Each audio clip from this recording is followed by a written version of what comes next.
How long does a marriage last after infidelity?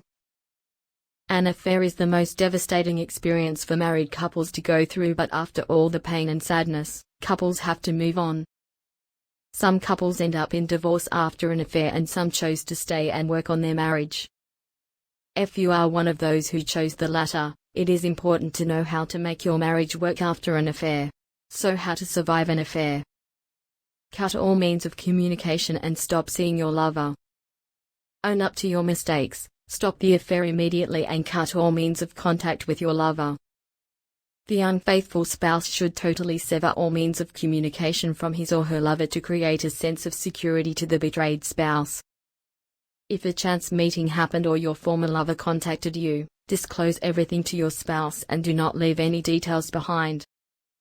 Total disclosure and honesty are important to regain the trust of your spouse and to make your marriage work after an affair. Do not leave your spouse in the dark about the affair. The unfaithful spouse should answer all queries of the betrayed spouse about the affair.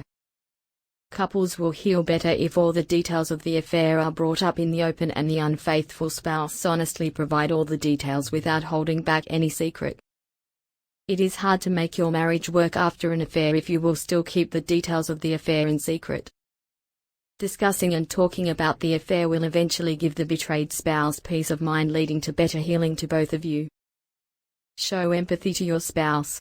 An affair is both painful to the adulterous spouse and the betrayed spouse, but nothing can be compared to the feeling of being betrayed and cheated.